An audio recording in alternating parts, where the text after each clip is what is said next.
My name is Yasmin Al Saud. I am 28 years old.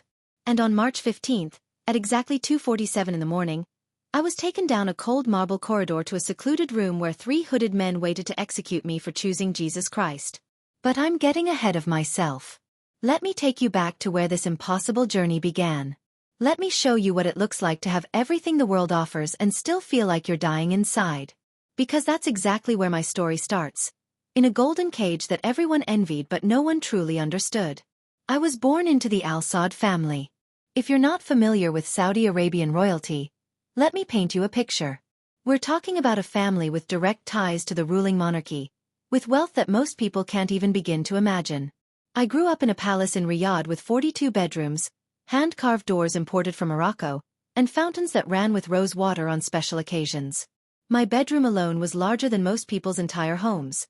Silk curtains from China, a bed with posts made of Lebanese cedar, and a closet that required an actual map to navigate. By the time I was 18, I was fluent in 5 languages. I studied at Oxford University, lived in a penthouse in London during my university years, and spent summers in our villa in Monaco where I could see the Mediterranean stretching endlessly beyond infinity pools that seemed to merge with the horizon. I wore designer clothes that cost more than luxury cars. I attended parties where champagne flowed like water and where a single evening's entertainment budget could feed a village for a year. On paper I had everything. But here's what nobody tells you about golden cages. They're still cages. Have you ever felt completely alone while surrounded by people? Have you ever smiled for photographs while your soul was screaming in silence? That was my life. Every single day. When I was 19, my marriage was arranged to Prince Faisal, a distant cousin and a powerful figure in the royal family. He was 41 years old. Let that sink in for a moment. I was 19. He was 41. I had no say in the matter. In our world, women, even royal women, are assets to be strategically positioned. I was a chess piece moved across the board to strengthen family alliances and consolidate power. The wedding was spectacular, of course. 800 guests. Dress embedded with actual diamonds. A celebration that made international headlines. Everyone congratulated my father on such a prestigious match. Nobody asked me if I wanted it. Faisal was not cruel in the obvious ways. He didn't beat me. He provided for me lavishly. But he didn't love me either. I was a trophy. A beautiful possession. Another luxury item in his collection.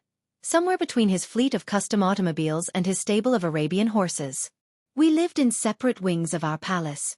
Sometimes 3 days would pass without us speaking a single word to each other. I performed my duties as a princess and wife. I attended state functions, smiled graciously, wore the appropriate modest dress in public, and played the role I was born to play. And 5 times every single day, I performed my Islamic prayers, the ritual washing, the prostrations, the memorized verses in Arabic that I'd been reciting since I was 4 years old. But here's what terrified me most. I felt absolutely nothing. I would perform wudu, the mandatory washing of hands, face, arms and feet before prayer, and the water would run cold over my skin, but inside I felt nothing. I would prostrate myself on the prayer rug, forehead touching the ground in the direction of Mecca, and recite the words I'd recited 10,000 times before, but they were just sounds. Empty sounds echoing in an empty heart. I had silks that felt like water against my skin. I had perfumes blended specifically for my personal scent profile. I had jewelry that required armed guards. I had everything. Except peace. Except purpose. Except any sense that my life actually mattered beyond being decorative and obedient. Look inside your own heart right now. What would it feel like to have every material comfort but feel like you're suffocating? That was me. Every single day. If you're watching this and something in my story is resonating with you, do me a favor. Hit that subscribe button. Because what happens next in my journey is going to challenge everything you think you know about freedom, about faith, and about what God can do in the most impossible situations. Trust me, you won't want to miss where this story goes. Now let me tell you about the moment everything changed. It was April 2019. I was invited, more accurately, I was assigned, to represent the royal family at a humanitarian event in Jordan. It was one of those carefully orchestrated PR opportunities where royals visit refugee camps, hand out supplies, take photographs for the international press, and then return to their palaces feeling like they'd done something meaningful. We arrived at a Syrian refugee camp just outside of Amman. The contrast was immediate and devastating. I stepped out of an air-conditioned Mercedes SUV wearing modest designer clothes worth more than most of these families would see in 5 years. And I walked into a reality I'd never truly confronted before. Tents made of UN tarps. Children with dust-covered faces and eyes that had seen things no child should ever see. Women cooking over open fires. Men sitting in the shade with the hollow expressions of people who'd lost everything and everyone they loved. But then something happened that I didn't expect. I met a family. A mother, father, and 3 children living in a tent barely large enough for all of them to lie down. They had fled Aleppo when their neighborhood was bombed to rubble. They'd actually walked, over 300 kilometers to reach safety, carrying what little they could on their backs. They had nothing. Less than nothing by my standards. But when I sat with them, when the mother named Rania served me tea in a chipped cup, when the father named Joseph smiled and thanked God for their safety despite everything they'd lost, I saw something in their eyes that I'd never seen in any palace mirror. Peace. Real, genuine, unshakable peace. And I couldn't understand it. How could people who'd lost everything be more at peace than I was with everything? Their youngest daughter, an 8-year-old girl named Miriam with bright eyes and a gap-toothed smile, sat next to me during the tea. She was shy at first, but then she looked up at me and said something I'll never forget. She said in Arabic, "You look sad, princess." Do you know Jesus? He makes sad people happy. He made my mama stop crying after we lost our house.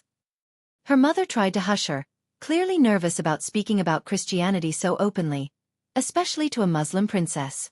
But I asked the girl to continue. "Tell me about this Jesus," I said. And Miriam, with the simple faith of a child, told me. She told me that Jesus loved her, that he saw her, that he promised her a home in heaven that nobody could ever bomb or take away, that even when everything was scary and hard, Jesus was with her family. Before I left that tent, little Miriam did something incredibly brave and incredibly dangerous. She reached under her thin mattress and pulled out a small book. A Bible. In Arabic. She pressed it into my hands and whispered, "You can have mine. Jesus wants you to know him too." My security detail was outside. My assistant was photographing me with other families. Nobody saw this exchange. I slipped that small Bible into my bag, and my heart was pounding like I'd just committed a crime. Because in my world possessing a Bible in Saudi Arabia is illegal for Muslims. Converting from Islam to any other religion is considered apostasy, ridda, punishable by death under Sharia law. And here I was, a Saudi princess, smuggling a Christian Bible back into the kingdom hidden beneath designer scarves in my Louis Vuitton bag. The entire drive back to the airport, I felt that book burning through the leather like a living thing. When we went through security, I was certain they'd search my bag. But of course they didn't. I was royalty. Nobody searches a princess. I made it home. I made it past Faisal, who barely looked up from his phone when I entered our palace. I made it to my private chambers, locked the door, went into my walk-in closet, and closed that door too. And then with hands that were shaking, I opened that Bible for the first time. I turned to a random page. And my eyes fell on these words in Matthew chapter 11, verse 28. "Come to me, all who are weary and burdened, and I will give you rest." I read that sentence 7 times. 7 times. And each time, something inside my chest began to crack open. Because I was weary. I was so desperately weary. I was carrying burdens that had been strapped to my back since birth. Expectations, roles, duties, a life that had been decided for me before I could speak. And here was someone, this Jesus, saying, "Come to me," and promising rest. Not saying, "Pray 5 times daily and maybe you'll be good enough." Not saying, "Follow these 1,000 rules perfectly and perhaps paradise awaits." But simply, "Come to me. I will give you rest." That night, I couldn't sleep. I lay in my bed with its silk sheets and its view of Riyadh's glittering skyline, and all I could think about was that sentence. Those words. For the next 3 months, I became someone I'd never been before. A secret keeper. A double life leaver. Every night, after Faisal was asleep in his wing of the palace, after the house staff had retired, I would lock myself in my closet, literally in my closet among the evening gowns and shoes, and I would read that Bible by the light of my phone. I started in Matthew. I read about Jesus' birth, his teachings, his miracles. I read about how he touched lepers that everyone else avoided. How he spoke to women that society had rejected. How he challenged the religious elite who were more concerned with rules than with people's hearts. How he forgave people that everyone else condemned. And the more I read, the more I realized something absolutely terrifying. This Jesus was real. And he was nothing like anything I'd been taught. In Islam, we revere Jesus, called Isa, as a prophet. But in the Quran, he's distant. Honored but untouchable. Not the Son of God. Not someone who died for sins. Not someone you could have a relationship with. But in these pages, Jesus was intimate. Personal. He called people friends. He wept with them. He laughed with them. He touched them. He knew them. And something in my starving soul began to come alive. I'm curious. Drop the word awakened in the comments if you've ever had a moment where you suddenly realized there was more to God than what you'd been taught. And let me know where you're watching this from. I want to know how far this message is traveling. 2 months into my secret reading, something happened that I still can't fully explain. I had a dream, and my culture, dreams are taken very seriously. In Islam, we believe that righteous dreams can be messages from Allah. But this dream was different from anything I'd experienced before. I dreamed I was back in that refugee camp in Jordan. But instead of the dusty afternoon sun, it was nighttime and everything was bathed in silver moonlight. I was walking between the tents, and I felt utterly lost and alone. And then I saw him, a man dressed in white. Not the brilliant white of expensive fabric, but white like light itself. He was standing at the edge of the camp, and even though I'd never seen his face before, I knew immediately who he was. Jesus looked at me, and in his eyes I saw something I'd been searching for my entire life without knowing it. I saw myself fully known and fully loved at the same time. No masks. No performances. No pretending. Just seen. He extended his hand toward me and spoke. His voice wasn't loud, but it filled everything. He said, "Yasmin, I know you by name. You are not property. You were never property. You are my beloved daughter, and I have called you out of darkness into my marvelous light. Don't be afraid. I am with you." I woke up sobbing. Actually sobbing. The kind of crying where you can't catch your breath. And for the first time in as long as I could remember, I wasn't crying from emptiness or despair. I was crying from overwhelming relief. Because I had just been seen. Really seen. By the God who created the universe. And he called me his daughter. His beloved daughter. Not a princess. Not a wife. Not a political asset. His daughter. Can you imagine what that feels like? To spend your whole life being valued for your title, your family name, your appearance, your connections, and then to have God himself say, "I know you. Your name. Your art. And you are mine." That night, it was 3:17 in the morning according to my phone. I knelt on the floor of my closet, surrounded by shoes that cost thousands of dollars and dresses I'd worn once and forgotten, and I prayed a prayer I never thought I'd pray. I said, "Jesus, if you're real, and I believe you are, I give you my life. All of it. I don't know what this means. I don't know what it will cost. But I'm yours. Completely yours. Even if it costs me everything." The moment I spoke those words, something shifted in the spiritual atmosphere around me. I felt it. Like a heavy weight I'd carried my entire life suddenly lifted off my shoulders. Like I could breathe fully for the first time ever. Peace. That same peace I'd seen in Rania's eyes in the refugee camp. That same inexplicable peace in little Miriam's smile. Now it was mine. I had just become a Christian. A follower of Jesus Christ. In Saudi Arabia. In the royal family. And I knew, even in that moment of pure joy, that my life would never be the same. For the next 6 weeks, I lived in what I can only describe as secret joy. I would go through my daily routines, the state functions, the family dinners, the Islamic prayers that I was required to perform, but inside, everything had changed. I was still reading my Bible every night. I was praying to Jesus constantly. Not formal, ritualistic prayers, but conversations. Real conversations. Telling him about my fears, my questions, my wonder at this new relationship I'd never known was possible. But I was also becoming increasingly aware that I couldn't keep living this double life forever. The cognitive dissonance was tearing me apart. How could I bow toward Mecca 5 times a day when I now believed Jesus was the way, the truth, and the life? How could I participate in Islamic rituals when my heart belonged completely to Christ? I started making small changes. I would pray the Islamic prayers but quietly pray to Jesus in my heart. I would attend mosque with the family but spend the time talking to God about His Word. I began to find subtle ways to excuse myself from certain rituals. And people started to notice. Faisal commented that I seemed distracted during Ramadan. I had been fasting during the day as required, but I no longer participated in the evening prayers with the same diligence. My sister-in-law mentioned that I seemed different, and asked if I was ill. I tried to be more careful. I tried to hide better.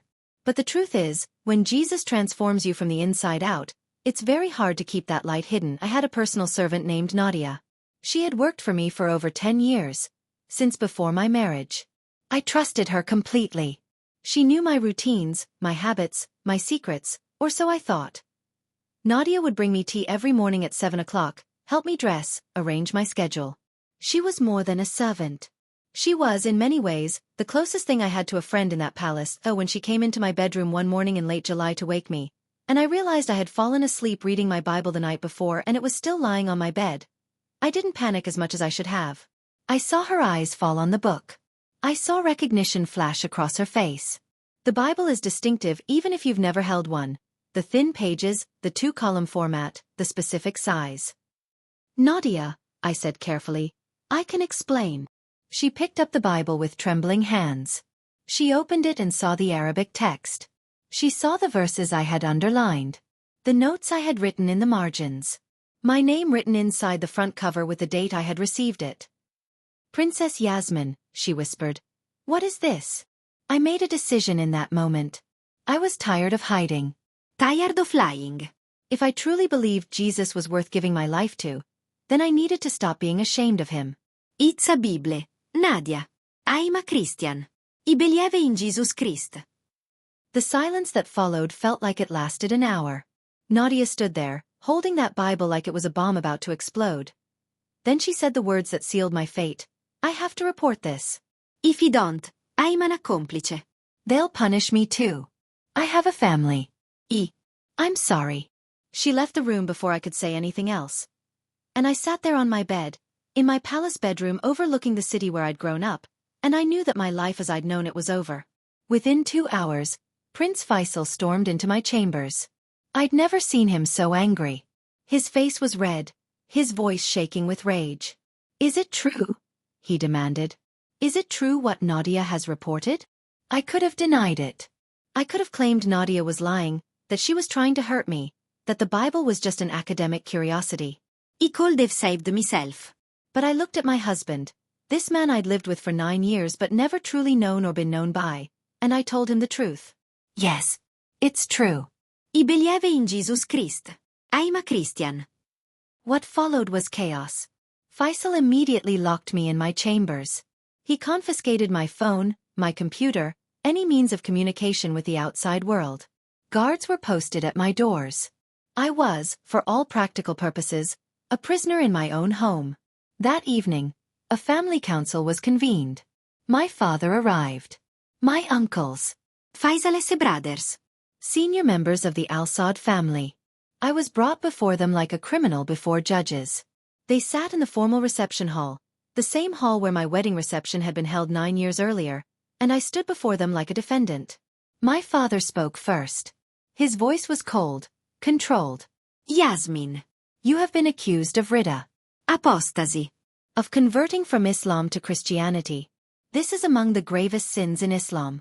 Do you deny these charges? Could you make the choice I had to make in that moment? Knowing that denying Jesus might save your life, but confirming your faith would almost certainly end it? Think about that. Really think about it. I thought of Jesus standing before Pilate, silent in the face of false accusations, willingly walking toward a cross for my sake. I thought of his words, whoever denies me before men, I will also deny before my Father who is in heaven. I lifted my head and said clearly, I don't deny it. Jesus Christ is Lord. He is the way, the truth, and the life. I belong to him. My father's face went pale. One of my uncles stood up and shouted, She's possessed. This is demonic influence. But my father held up his hand. This is worse than possession, he said quietly. This is willful betrayal. Betrayal of family, of faith, of kingdom. Faisal stepped forward. She must publicly renounce this heresy. Issue a statement. Confirm her devotion to Islam. This scandal cannot become public. They gave me an ultimatum. Publicly deny Jesus Christ, return to Islam, undergo spiritual counseling with religious scholars, and perhaps my life would be spared and my betrayal forgiven. Or refuse, and face the traditional punishment for apostasy. Death. They left me alone in that hall to consider my choice. 1 hour to decide. I sat in that enormous room with its crystal chandeliers and golden-laid walls, and I prayed. He prayed for courage. He prayed for wisdom. I prayed for my family to somehow understand. But most of all, I prayed that God would give me the strength to stand firm, no matter the cost. And in the silence of that hour, I heard Jesus whisper to my heart the words from Matthew chapter 10. Do not fear those who kill the body but cannot kill the soul. When my father returned, I gave him my answer. I cannot deny Jesus. I won't. You can take my title. You can take my inheritance. You can take my life. But you cannot take my faith. He belonged to Christ. The look in my father's eyes was something I'll never forget. Not anger anymore. Something colder. Disappointment so deep it had turned to ice. Then you leave us no choice, he said. You will be dealt with according to our laws and our traditions. What happened next was a nightmare I couldn't wake up from. They didn't take me to a prison. This wasn't going to be an official execution. The family couldn't afford the scandal of a royal apostasy becoming public. No, this had to be handled quietly. Discreetly. A private family matter. I was taken back to my chambers and held there under guard. For 11 days, I remained locked in that room. They brought me water but almost no food. They were waiting, I later learned, for the family to make final arrangements. They were going to stage my death. Perhaps a car accident. Perhaps a suicide. A tragic loss. The princess who struggled with depression. The international media would mourn. My funeral would be elaborate. And nobody would ever know the truth. During those 11 days, I had nothing but my Bible. Ironically, they'd left it with me, perhaps thinking it didn't matter anymore, and my prayers. He read the Psalms over and over. David's words became my words. The Lord is my shepherd, I shall not want. Even though I walk through the valley of the shadow of death, I will fear no evil, for you are with me. I read about Stephen, the first Christian martyr, who saw heaven opened as he was being stoned to death and prayed for his killers to be forgiven. I read about Peter and Paul, who counted it joy to suffer for Christ's name. And I made peace with dying. That sounds dramatic, I know. But it's true. By the 10th day of my imprisonment, I had genuinely accepted that I would not leave that palace alive. And strangely, supernaturally, I was at peace with it. Because I knew something my family didn't understand. They could kill my body, but I was already free. My soul belonged to Jesus. And whether I lived or died, I was his.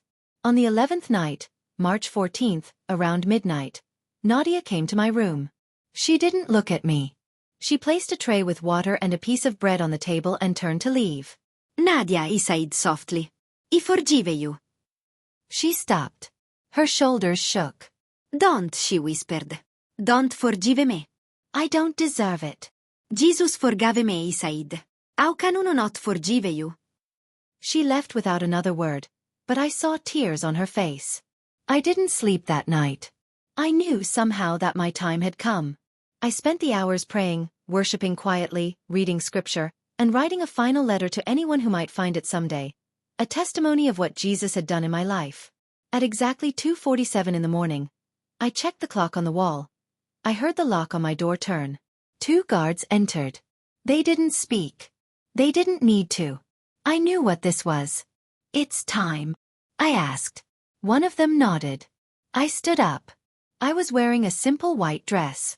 I'd chosen it intentionally the night before. White. The color of surrender. The color of purity. The color of heaven. They led me out of my chambers, down the corridor I'd walked 1,000 times before. But this time, everything looked different. The marble floors felt colder beneath my bare feet. The walls seemed to close in. The silence was absolute except for our footsteps echoing off stone. We walked past family portraits, generations of Al-Saud staring down from their frames. We walked past rooms where I'd played as a child. Past doors that held memories of a life that now felt like someone else's dream. And we stopped in front of a door I'd never paid attention to before. An old door at the end of a corridor rarely used. Behind it, I knew, was a small private room. No windows. No cameras. Perfect for what they had planned. One guard opened the door. The other gestured for me to enter. He stepped inside. The room was bare except for a single light bulb hanging from the ceiling. And 3 men wearing black hoods, their faces completely covered, standing against the far wall. Executioners. Hired from outside the family so there would be no direct blood on royal hands. The door closed behind me. I heard it lock. And I was alone with these 3 men who had been paid to end my life. My heart was pounding so hard I could hear it in my ears. Every survival instinct in my body was screaming. But underneath the fear, there was still that supernatural peace. That knowing that whatever happened in the next few minutes, Jesus was with me. One of the hooded men stepped forward. He spoke in Arabic with an accent I didn't recognize. "You understand why you are here?" "Yes," I said. My voice was surprisingly steady. "Do you have anything you wish to say?" I thought about that question. What do you say in your final moments? What words matter when you're facing death? And then I remembered. The psalm I'd been reading every night. David's words that had become my anthem. I lifted my head, looked at these 3 faceless executioners, and began to recite. In Arabic. Clearly. Boldly. "The Lord is my shepherd. He shall not want. He makes me lie down in green pastures. He leads me beside still waters. He restores my soul." I saw one of the hooded men stiffen. But I continued. "He leads me in paths of righteousness for his name's sake. Even though I walk through the valley of the shadow of death." "Stop," one of them said sharply. But I continued, louder now. "He will fear no evil, for you are with me. Your rod and your staff, they comfort me." I said stop. The same man moved closer. "You prepare a table before me in the presence of my enemies. You anoint my head with oil. My cup overflows." And then the man reached up and ripped off his hood. His face was weathered, middle-aged, with a scar running down his left cheek. And tears. Tears streaming down his face. "How do you know those words?" he demanded. "How do you know the Psalm of David?" I stared at him, confused. It's in the Bible." "I'm a Christian." He reached into his robe and pulled out something small. A book. And even in the dim light of that bare room, I recognized it immediately. A Bible. Worn. Marked. "Well loved. I am Christian too," he whispered in broken Arabic. "I am from Egypt. Many years ago I make terrible mistake. I owe much money to bad men. They say I work for them or they kill my family. They force me to do this work. This terrible work. But I never kill believer before. Never kill brother or sister in Christ." He opened his Bible with shaking hands and showed me a page. Psalm 23. The same psalm I had just been reciting. The same verses underlined, highlighted, marked. "This morning before I come here I pray," he said, tears flowing freely now. "I say, God, I cannot do this work anymore. I cannot kill anymore. Please, show me, Signor, show me way out." And God, he tell me, "Today I send you not to kill but to save." He looked at me with wonder and terror in his eyes. "He send me here to save you." I couldn't speak. I couldn't breathe. Was this real? Was this actually happening? The man turned to his 2 companions and spoke rapidly in Arabic. "We cannot do this. This woman is Christian. This is sister. God has sent sign." One of the other men removed his hood. He was younger, maybe 30. "I agree," he said quietly. "I am Muslim, but I am not murderer of innocent. She has done nothing wrong. I will not be part of this." The third man hesitated, then slowly removed his hood as well. He didn't say anything, but he nodded. The Egyptian Christian grabbed my hand. "We have perhaps 20 minutes before guards check. There is service tunnel. Old tunnel from before renovation. I learn about it when I work here 2 days ago. It is your only chance." "But what about you?" I asked. If I escape, they'll know you helped me. They'll kill you. He smiled through his tears. Jesus gave his life for me. Perhaps tonight uno give mine for you. This is honor. But maybe we all escape. God can do miracle, yes? And that's when the impossible happened. At exactly 3:33 a.m.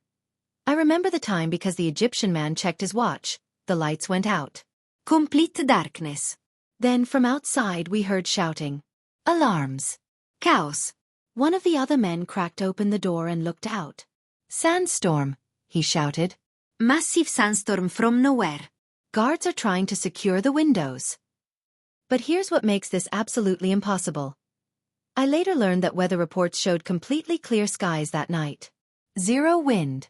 Perfect conditions. There was no natural explanation for a sandstorm to appear. But appear it did. With winds that later were measured at over 90 miles per hour. Out of a clear, calm night. The Egyptian man grabbed my hand. Now. God has made way. We go now. In the darkness and chaos, with sand whipping through hallways as palace staff desperately tried to close shutters and secure doors, these three men led me through corridors I'd never seen before. Down a staircase that smelled of mold and disuse. Through a tunnel that was barely tall enough to walk through upright. We emerged in what looked like an old storage area at the edge of the palace grounds. The sandstorm was so thick you couldn't see more than a few feet ahead. A car was waiting. An old beat-up sedan that looked nothing like the luxury vehicles I was used to. There is underground Christian network, the Egyptian man explained quickly. They know you are here. They have been praying. They have been watching.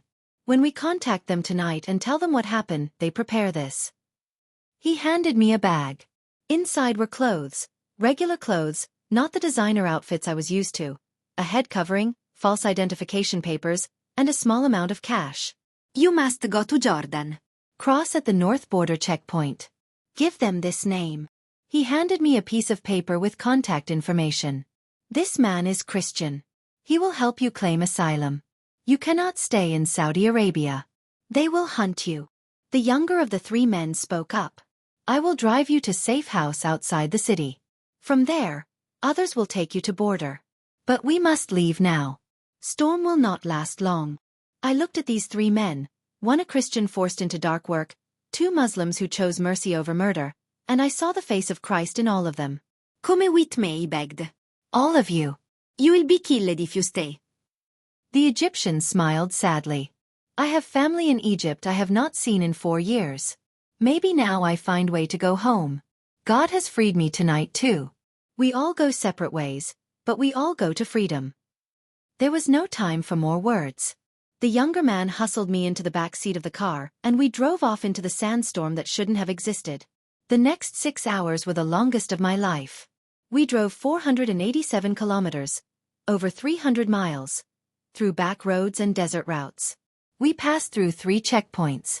At each one, I wore my head covering low, presented false documents that identified me as a Syrian refugee being relocated, and prayed silently while border guards examined papers.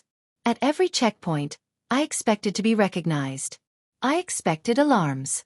I expected to be dragged back to Riyadh. But every time, the guards waved us through. I later learned that the sandstorm had knocked out power and communications in significant parts of Riyadh. The palace was in such chaos that it took them almost 8 hours to realize I was gone. By the time they started looking for me, I was already across the Jordanian border. The Christian network in Jordan was incredible. Within hours of my arrival, they had arranged emergency asylum claim with a Western embassy. Within 3 days, I was on a flight to a country I cannot name. For security reasons, my exact location remains protected even now. But I was free. Actually, truly miraculously free. I want to pause here and ask you something. Throughout this entire story, have you seen the hand of God moving? The little girl in the refugee camp who gave me a Bible. The dream where Jesus called me by name. The executioner who turned out to be a secret Christian. The supernatural sandstorm from a clear sky. The border guards who didn't recognize me. The timing of everything. If you've seen God's fingerprints all over this story, type, God is real in the comments. And if you haven't already, please subscribe to this channel, because I share testimonies like this to remind you that God is still in the miracle working business. So where am I now? What does my life look like today? I'll be honest with you. I have nothing I used to have. No palace. No title. No family. They disowned me completely. No wealth. I couldn't take any of it with me. I live simply now. Very simply compared to my previous life. But I have everything that actually matters. I have Jesus. I have freedom to worship him openly. I have purpose. I now work with an underground network that helps other converts from Islam escape persecution. In the past 3 years, we've helped 47 people find safety and freedom to practice their faith. 47 people who, like me, chose Jesus knowing it could cost them everything. I get to read my Bible in the sunlight instead of hidden in a closet. I get to pray without looking over my shoulder. I get to worship with other believers without fear. I get to serve God according to the calling he's placed on my life. I traded a crown of gold for a crown of life. I traded a palace of marble for citizenship in heaven. I traded earthly royalty for the family of God. And I would make that trade 1,000 times over. Do you know what the strangest thing is? I don't miss it. Not really. Sometimes I think about my mother, about my siblings, about whether they ever think of me. That hurts. But the golden cage? The empty luxury? The life where I had everything except what mattered most? I don't miss it for a second. Because now I know what it means to be free. Not free from hardship.